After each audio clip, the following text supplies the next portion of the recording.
Rangkuman informasi pilihan dari berbagai kabupaten dan kota di Jawa Timur segera hadir dalam Buletin Jawa Timur. Buletin Jawa Timur.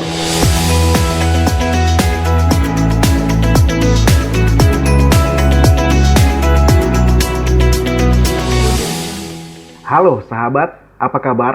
Kembali kita ikuti informasi-informasi teraktual dari beberapa kabupaten kota yang ada di Jawa Timur. Dalam Buletin Jawa Timur edisi Kamis 17 September 2020 bersama saya Akmal Mustafa. Informasi pertama datang dari Billy Patopoy, Suara Sidoarjo, yang mengabarkan Kabupaten Sidoarjo kembali terlepas dari zona merah penyebaran COVID-19.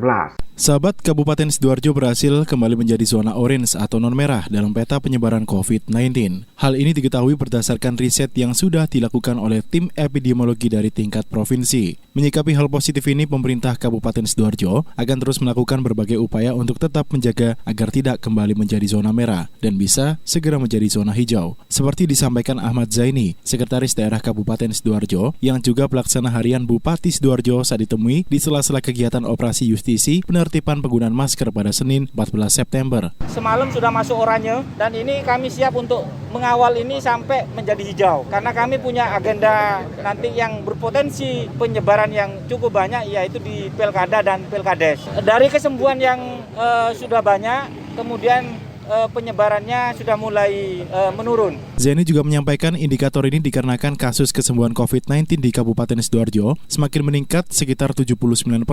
Begitu juga dengan tingkat penyebaran penularan yang sudah mulai menurun. Rumah sakit juga sudah mulai longgar dan diharapkan tidak ada yang masuk rumah sakit lagi. Demikian saya Billy Patopoy, Suara Sidoarjo. Selanjutnya kita menuju ke Suara Pasuruan. Ada Sofia Latif mengabarkan dikunjungi staf ahli Menteri Hukum dan HAM RI, Lapas Pasuruan optimis raih predikat WBK. Staf ahli Menteri Hukum dan HAM Republik Indonesia bidang penguatan reformasi birokrasi Nugroho melakukan kunjungan kerja ke Lapas Pasuruan, Rutan Bangil dan Rudenim Surabaya Selasa 15 September 2020 kemarin. Kunjungan itu dalam rangka melihat kesiapan seluruh lapas, rutan, Rudenim maupun Rubasan menuju kawasan WBK wilayah bebas dari korupsi dan WBBM wilayah birokrasi bersih melayani. Dalam arahannya, Nugroho mengatakan di era seperti sekarang, reformasi birokrasi salah satu langkah awal untuk mendukung program pemerintah, utamanya dalam penataan sistem penyelenggaraan organisasi yang baik, efektif, dan efisien, sehingga bisa melayani masyarakat secara cepat, tepat, dan profesional dalam mewujudkan good governance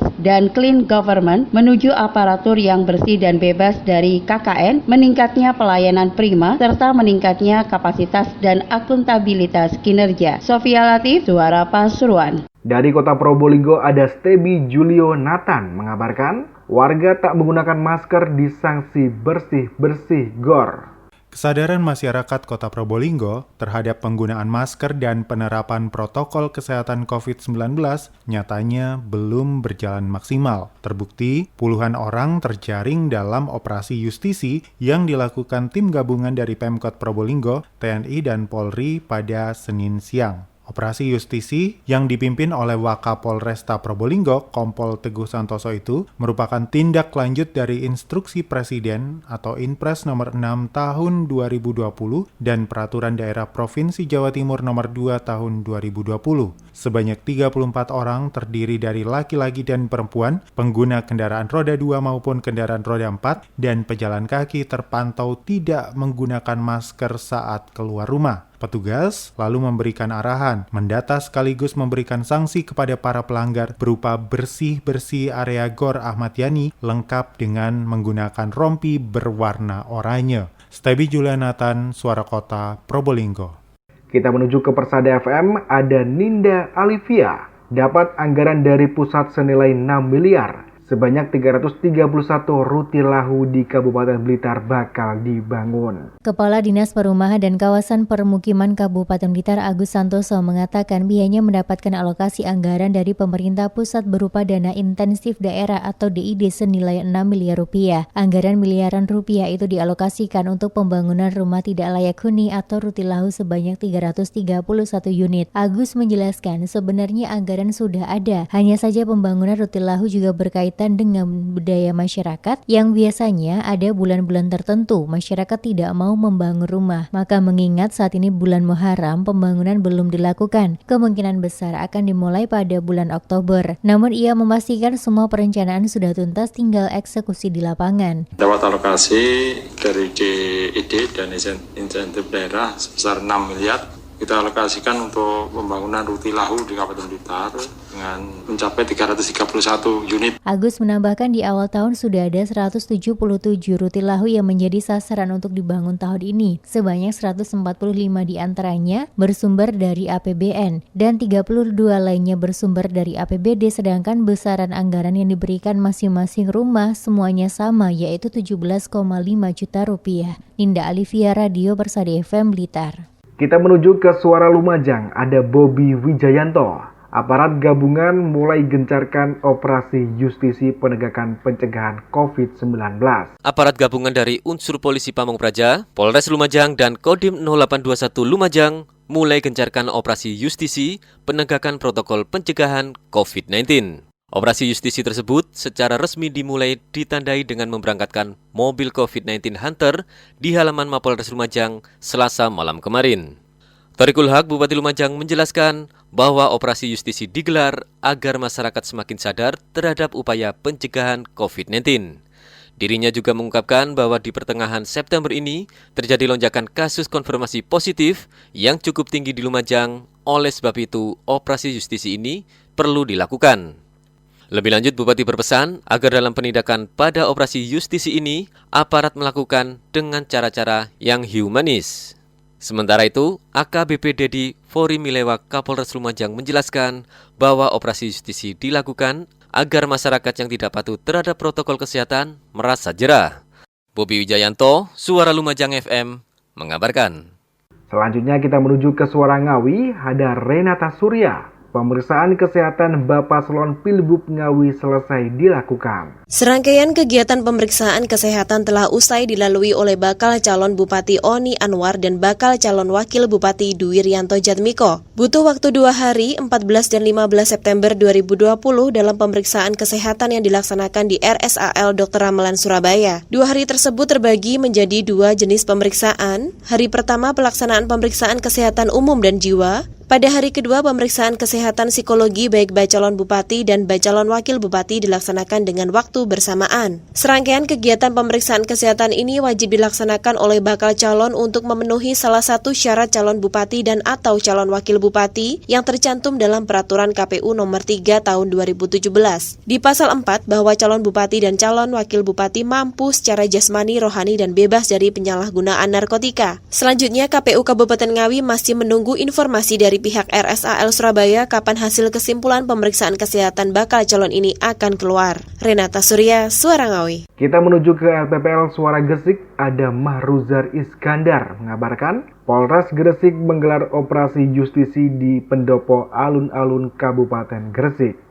Sesuai arahan Bupati Gresik mengenai penegakan protokol kesehatan yang tertuang dalam Peraturan Bupati Nomor 22 Tahun 2020, pihak Kepolisian Resort Kabupaten Gresik menggelar operasi justisi dalam rangka peningkatan disiplin dan penegakan hukum protokol kesehatan pengendalian COVID-19 yang dilaksanakan di pendopo Kabupaten Gresik. Pihak kepolisian mendapati belasan orang yang melanggar protokol kesehatan dengan tidak memakai masker dalam beraktivitas. Hal tersebut tentu melanggar protokol kesehatan yang telah diterapkan di Kabupaten Gresik. Pelanggar dikenakan sanksi membersihkan fasilitas umum dan membayar denda sebesar Rp150.000. Petugas polisi mengapresiasi bagi masyarakat yang sedang mengendari kendaraan dan mentaati peraturan dengan memakai masker.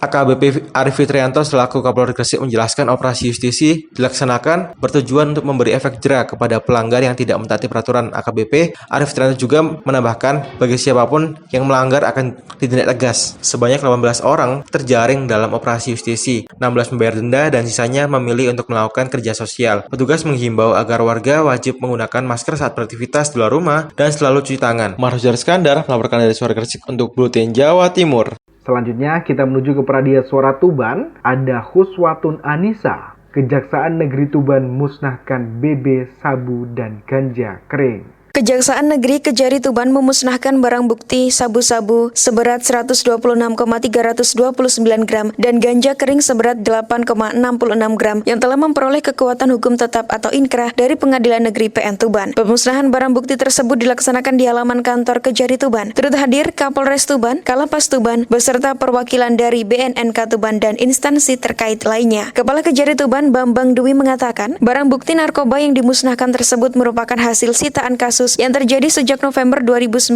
lalu hingga per hari Selasa 15 September 2020. Ini yang ini sudah mempunyai hukum tetap tapi belum dimusnahkan, hari ini yang dimusnahkan. Dan nanti mungkin ada sisanya tapi nanti itu ada barang bukti tapi yang belum mempunyai hukum tetap. Ini yang sudah mempunyai hukum tetap. Jadi sudah tidak ada upaya banding lagi, tidak ada upaya hukum lagi.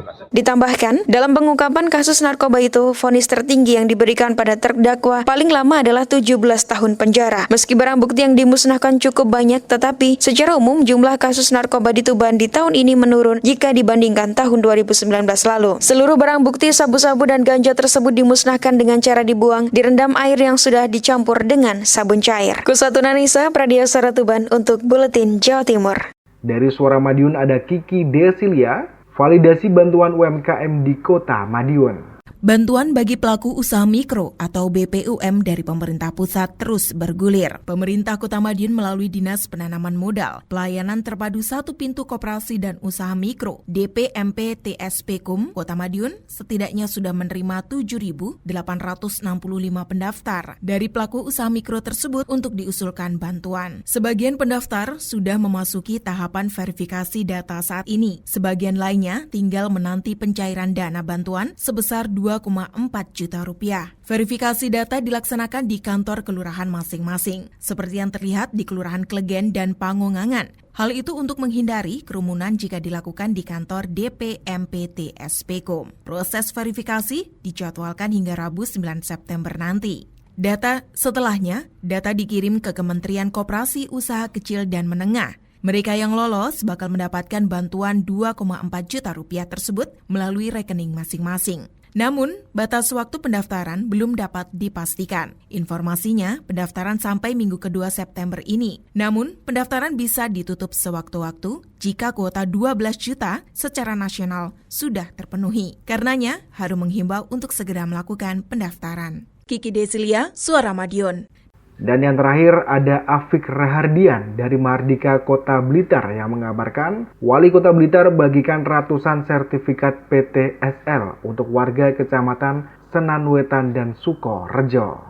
Sobat Pemerintah Kota Blitar kembali memberikan sertifikat pendaftaran tanah sistematis lengkap PTSL bagi warga Kota Blitar. Melalui program sertifikasi tanah dari Presiden, Pemkot Blitar memberikan sebanyak 722 sertifikat PTSL untuk warga Kecamatan Sananwetan dan Kecamatan Sukorejo, Rabu 16 September 2020. Santoso, Wali Kota Blitar, usai acara kepada tim redaksi Mahardika mengatakan, sertifikasi tanah ini diharapkan dapat membantu masyarakat dalam mengklaim hak milik tanah yang dimiliki. Ditargetkan maksimal tahun 2025 seluruh tanah di Kota Blitar sudah terdaftar hak milik. Penyerahan sertifikat PTSL dilakukan secara simbolis oleh Santoso, Wali Kota Blitar, didampingi oleh Kepala Badan Pertanahan Kota Blitar dan camat setempat. Sebanyak 722 sertifikat PTSL diberikan dengan rincian Kecamatan Sananwetan sebanyak 597 dan Kecamatan Sukorejo sebanyak 125. Santoso mengimbau bagi warga Kota Blitar yang belum memiliki sertifikat tanah agar segera mengurus untuk menghindari kesalahpahaman di kemudian hari. Hari ini adalah agendanya penyampaian sertifikat PTSL yang dikerjakan oleh BPN, Badan Pertanahan Kota Blitar, dalam rangka merealisasi programnya Pak Jokowi, bahwa bagaimana tahun 2025 nanti seluruh tanah yang ada di Kota Blitar ini harus sudah bersertifikat. Sementara seluruh acara berlangsung dengan tetap menerapkan protokol kesehatan pencegahan COVID-19. Afik Rahardian, Mahardika FM. Demikian sahabat, Buletin Jawa Timur edisi Kamis 17 September 2020. Ikuti kembali Buletin Jawa Timur edisi berikutnya esok hari. Saya Akmal Mustafa, undur diri. Terima kasih atas kebersamaannya. Rangkuman informasi pilihan dari berbagai kabupaten dan kota di Jawa Timur baru saja sahabat dengarkan dalam Buletin Jawa Timur. Buletin Jawa Timur.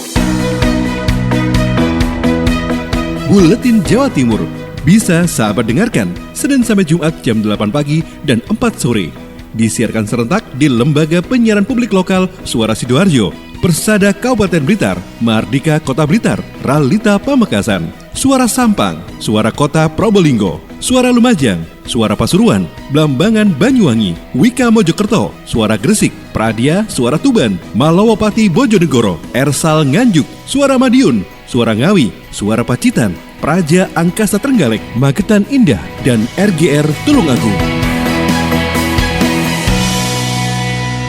Persembahan dari Asosiasi Lembaga Penyiaran Publik Lokal Jawa Timur.